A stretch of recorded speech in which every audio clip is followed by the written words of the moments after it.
Welcome back नाजरीन, हमारे साथ बदस्तूर मौजूद हैं मुशाहिदुल्लाह खान साहब। ये बताइए, 90 की दहाई में जब हुकूमत बनानी होती है तो नवाज़ शरीफ साहब खुद चलकर मुत्तहदा के हेडक्वार्टर 90 जाते हैं, और बाद में जब वही मुत्तहदा जनरल मुशर्रफ के साथ खड़ी होती है तो आप उसे लंदन डिक्लेरेशन में टेररिस्ट जमात या दहशतगर्द जमात करार दिलवा देते हैं।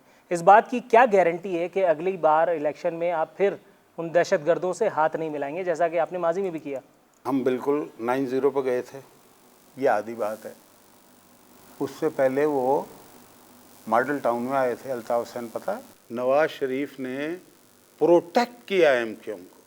नवाज शरीफ ने लाहौर में जलसा भी कराया, इन्होंने भी कराया, हमने भी कराया। हम वाहिद पार्टी है जिसके पास ये चल के आए, लाहौर में ठहरे हैं हमारे पास, ठीक है। नवाज शरीफ अच्छा, दूसरी बात ये है, लॉन्च करके प्रोटेक्ट किया था। अब ऑपरेशन पे भी बात कर लेते हैं, ये तो पूरा हो जाए, ऑपरेशन पे भी करेंगे बात। सियासत में एक दूसरे की तरफ जाने में कोई बुराई नहीं है, ठीक है।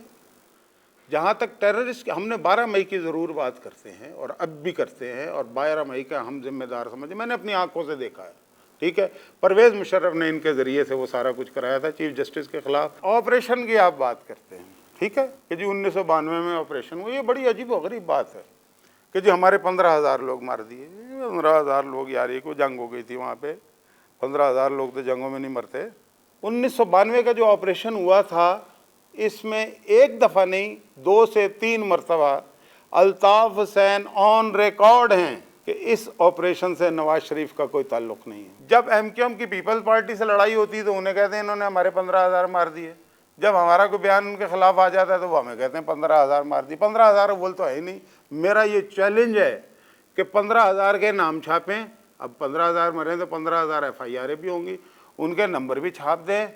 फिर ये भी बताएं कि बेनज़ीर और नवाज शरीफ से कितने मौक़ों पे उन शहीदों के नाम पे उन्होंने पैसे वसूल करके उनके लवाकीन तक पहुँचाए हैं या नहीं पहुँचाए, उसकी भी लिस्ट शाया कर। जिस वक्त 92 का ऑपरेशन हुआ था तो नवाज शरीफ उस वक्त जहाज़ में थे, इस्तांबुल से लंदन जा रहे थे, उन्हें जहाज़ में इतला। और ये भी मैं आपको बताऊँ कि ये ऑपरेशन एमक्यूएम की मर्ज़ी से शुरू हुआ था। फिर अगर हमने वो कत्ल किए थे इनके लोग, तो फिर 1997 में हमारे साथ हुकूमत क्यों बनाई थी? नवाज शरीफ साहब वज़ीर आज़म थे, कारगिल हो जाता है, नवाज शरीफ को पता ही नहीं चला।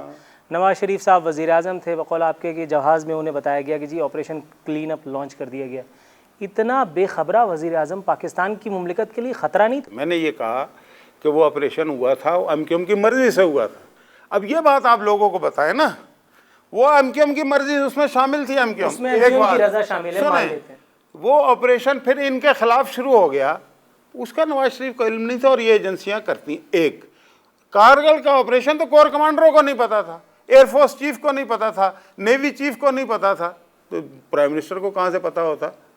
4 जर्नलों की मुहिम जो ही थी, जो वाजपेयी नवाज शरीफ मुज़ाकरात को सबूटाइज करने के लिए इन्होंने की थी, और उसके नतीजे में 3300-3400 अफराद न सिर्फ शहीद करवाए बल्कि उनकी लाशें लेने से इनकार कर दिया, ठीक है। और उसके बाद हाथ जोड़े नवाज शरीफ के सामने आके इन्होंने कि जी जाके जंग रुकवाएं।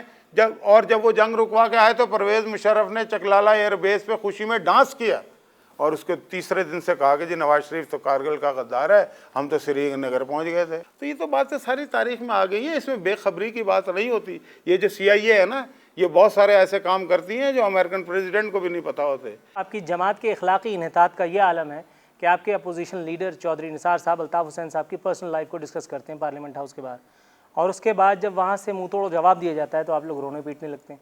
ये तजाद नहीं है? एक तो आप किसी को छेड़ लें, जब वो जवाब दे रहा है तो आप लोग सीना को भी कर रहे हैं। पहला बयान दिया मियाँ साहब ने आज़ाद कश्मीर में, उसके जवाब में जो अल्ताफ हुसैन साहब ने बयान दिया था वो याद है आपको कि जी मैं ऐसी बीन बजाऊंगा, ऐसा सुर बजाऊंगा कि तुम रायविंड से बाहर नहीं निकल सकोगे। उसके जवाब में फिर चौधरी निसार ने बात की ना, नहीं हम किसी के घर ना पहुंचना चाहते हैं, ना हमारी ये हिस्ट्री है, ना हम कभी इस तरह की बात करते हैं। अवामी आरा के मुताबिक मुस्लिम लीग नून की जो हुकूमत है पंजाब में, वो कुछ भी डिलीवर करने में नाकाम हो चुकी है।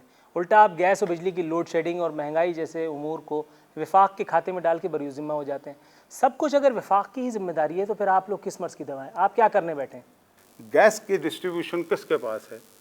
सब कुछ विफाक के पास है। आपके जिम्मे कौन से काम हैं और आपने उनको किस तरह से अंजाम सवाल दोबारा दोहरा रहे हैं ना, मैं तो आ रहा हूँ ना भाई, आप फिक्र क्यों करते हैं? गैस की डिस्ट्रीब्यूशन किसके पास है? पंजाब में तो नहीं है ना, बिजली भी इन्हीं के पास है। 3 सूबों में ये मसाइल नहीं है, इंडस्ट्रियां बंद नहीं हो रही, यहाँ पे हो रही है। वजीर आला चीख रहा है। हम ये नहीं कहते, हम झूठ नहीं बोलते कि हमने वहाँ पे दूध और शहद की नहरें बहाई हुई हैं। और मैं अगर कुछ कहूँ भी तो आप कहेंगे ये तो नून का आदमी है, इसने तो यही कहना है। आलमी इदारे क्या कह रहे हैं, ट्रांसपेरेंसी इंटरनेशनल क्या कह रहा है? वो ये कह रहे हैं कि पंजाब में हुकूमत ट्रांसपेरेंट अंदाज में चल रही है, कोई करप्शन का केस नहीं है, ठीक है, और 3 सूबों से ज़्यादा बेहतर गवर्नेंस है। फिर मोटरवेज बन रही हैं, सड़कें बन रही हैं, कॉलेज स्कूल ठीक हो रहे हैं। हेल्थ पे हमने काम किया है। आपको पता है कि इमरजेंसी में दवाई मिलती है पंजाब में, समझ गए, कहीं और नहीं मिलती। इमरजेंसी में प्रोटोकॉल की गाड़ियों की लगाने की वजह से मौत भी मिलती है, वो भी मीडिया घंटों कवर करता है। परवेज रशीद साहब तरदीदी बयान जारी करते हैं, ये सारी चीज़ें भी होती है ना सर। वज़ीर आला पंजाब के आमद के मौके पे 2 बच्चे दम तोड़ देते हैं, बाप अपने लाइव चला है, फुटेज आप रिकॉर्ड निकलवा करके दिखा दीजिए, मैं आपको प्रोग्राम के बाद उसकी डिटेल दे दूंगा। ये सारी चीज़ें भी होती हैं। रिनाला खोर्द में भी 3 माह का बच्चा दूध न मिलने की वजह से माँ बाप के सामने 3 दिन के फाके से दम तोड़ गया, तड़प तड़प के वो बेचारा मरा। ये भी तो क्रेडिट पे है, कबूल तो कीजिए। मैं ये नहीं कह रहा कि हमने दूध और शहद की नहरें बहाई हैं, मैंने शुरू में ये जुमला कहा, लेकिन आशियाना स्कीम, दानिश स्कूल, ये किसी और सूबे में हो रहे हैं, ये मुझे बता देना। चलें पहले आप, आलमी अदारे ये कह रहे हैं कि पंजाब में बेहतर काम हो रहा है, तो कंपैरिजन करेंगे ना। एक सूबे में हो रहा है, 3 में नहीं हो रहा, तो आपको तो खुश होना चाहिए। आपको तो ये बात जो है ना बाकी सूबों में जाके करनी चाहिए कि खुदा का नाम लो, वहाँ पे जो कुछ हो रहा है थोड़ा बहुत उतना तो कर दो। नाजरीन, बातचीत का सिलसिला जारी रखेंगे लेकिन एक ब्रेक के बाद।